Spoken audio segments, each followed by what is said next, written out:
Hi, guys. Today we are going to start The Chocolate Touch.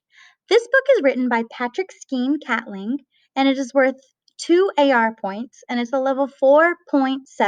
So when we're all finished reading this book, you guys can go take the AR test.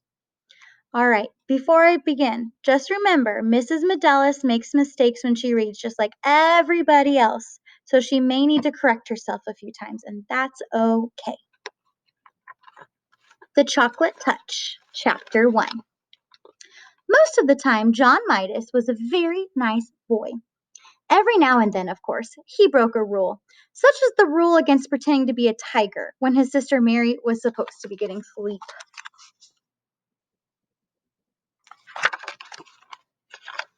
Generally speaking, however, he behaved very well. He should have behaved better.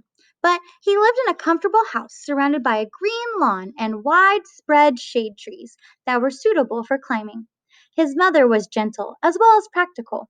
His father, when he didn't have to hurry to town, spent hours telling John interesting things about baseball, beetles, birds' nests, boats, brigands, and butterflies. John went to school and liked it. His teacher, Mrs. Plimsoll, was fairly easy to get along with, as long as he did careful work. He had received a new shiny golden trumpet and music lessons as a going-to-school present. Mrs. Quaver, the music teacher, had soon agreed to let him play small parts, a few notes at a time, with the school orchestra. So here is his dad telling him about, it looks like some bugs over there, and that's his little sister Mary. Finally, there was Susan Buttercup, who was in his class. Susan had soft yellow curls, round pink cheeks, blue eyes, and one of the best collections of marbles in the whole neighborhood. John should have been completely well behaved, but he wasn't. He had one bad fault. He was a pig about candy. Boiled candy, cotton candy, licorice of all sorts, old-fashioned toffee, candied orange and lemon slices, Cracker Jack, jelly beans, fudge, black currant lozenges for ticklish throats, nougat, marron glasses, acid drops, peppermint sticks, lollipops, marshmallows, and, above all, chocolates. He devoured them all. While other boys and girls spent their money on model airplanes, magazines, skipping ropes, and pet lizards, John studied the candy counters. All of his money went on candy, and all of his candy went to himself. He never shared it. John Midas was candy mad. At lunch one Saturday, Mrs. Midas noticed a couple of little red spots on the end of John's nose. "Look," she said to Mr. Midas, "John has spots." Mr. Midas leaned forward to look at them. He gravely shook his head and clicked his tongue. John tried to look too, but it's very difficult to look at the end of your own nose without a mirror, unless you happen to be an elephant with a long nose that you could bend and double. When John tried to look at the end of his nose, first with one eye, and then with the other, and then together, all that he could see was a pink blur. Besides, trying to look at something so close made his eyes ache.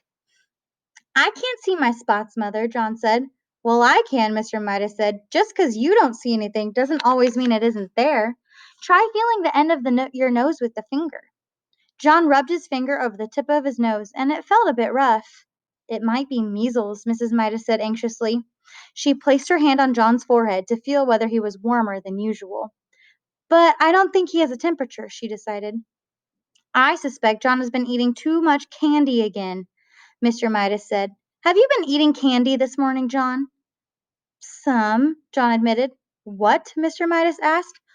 "Well," John replied, "well, I had a few cream delights. Susan gave them to me." "Anything else?" Mr. Midas asked. "A little toffee crunch," John said. "And what else?" Mr. Midas asked, beginning to look cross. John's ears grew red. He knew he wasn't supposed to eat candy before meals. Hardly anything else," he said. "John," Mr. Midas said, and his son had recognized the tone. It meant that John had to tell him everything. And turned out John had been around to see most of his friends and had managed to get candy from nearly all of them. The list he recited was a long one. "No wonder you have spots," Mr. Midas commented at last. "I think we better take John to see Dr. Cranium," he said to Mrs. Midas. Dr. Cranium was tall and a thin man with a bald head and a gray mustache. He looked through his glasses at John and said, he eats a lot of candy." Mr. Midas said. "He hasn't been eating his meals properly," Mrs. Midas said. "That's just what I thought," Dr. Cranium said. "I can tell by just looking at him that he eats too much candy." The doctor shone a little electric light into John's right ear. Then he shone it into John's left ear. Then he shone it into John's nose. He told John to open wide and say, "Ah."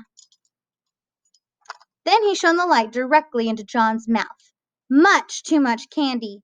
Gracious me, he seems to be full of candy. He told John to sit down and relax, and then he picked up a small rubber-headed hammer and gave John a little light tap on the knee, just below the joint, and John's foot gave a weak kick. John giggled. "It's nothing to laugh about," Mr. Midas said. "No, John," the doctor reproved him. "A healthy little boy who didn't eat too much candy would kick much harder than that." "I'm sorry," he said politely, "but I can kick harder if you want me to. If you want me to." He gave a sudden high kick, which knocked the hammer out of Dr. Cranium's hand and landed on its rubber head and bounced across the room. "John!" exclaimed Mrs. Midas. "I'm so sorry, Dr. Cranium." "John, tell the doctor you're sorry for kicking his hammer." "I'm sorry I kicked your hammer," John said. "I would recommend less candy," Dr. Cranium told Mr. and Mrs. Midas. "An upset stomach can lead to all sorts of complications." On the way home, Mrs. Midas tried to explain to John what she thought the doctor meant by complications. "You see," she said, "if you put too much of one kind of food in your stomach and not enough of the other kinds, it's bad for your whole body because different parts of your body need different kinds of food. Do you understand?" "I think so," John said. "You've been eating too much sweet stuff," Mr. Midas added. "There isn't enough room for eggs and meat and milk and bread and spinach and apples and fish and bananas and all the things you're supposed to have to make you grow big and strong." "I like bananas," John said, "especially thin slices covered with chocolate. They're called banana surprises." Mr. Midas looked at Mrs. Midas, and Mrs. Midas looked at Mr. Midas. They both shrugged their shoulders. Sometimes it was just too hard to make John understand things. At home, while Mrs. Midas was busy in the kitchen, Mr. Midas continued to reason with John. "You mean you'd rather eat candy than anything else, and chocolate than any other kind of candy?" Mr. Midas asked. "Yes," John assured him. "Oh, yes." "Don't you think there's such a thing as enough?" Mr. Midas persisted. "Don't you think that things are best in their places? I mean, don't you think there's a time for spaghetti and a time for roast beef and even a time for pickled herring and garlic toast as well as a time for chocolate? Or would you just rather have chocolate all the time?" "Chocolate all the time," John replied empathetically. "Chocolate's best. That's all. Other things are just food, but chocolate's chocolate. Chocolate—" "I think I understand," Mr. Midas broke in sharply. "Very well." He took a deep breath and went on. "John," he said, "if you can't understand what sort of diet is really best for you, can't you at least get it into your head that you can make your mother very unhappy when you eat so much candy that you can't eat anything else?" The conversation always seemed to get around to the effect of John's candy eating on John's mother. John couldn't see how possibly it could do her any harm if he ate candy. He sat in silence for a moment, and then he said, "May I go out and play, please, Daddy?" "Tomorrow we will read chapter 2."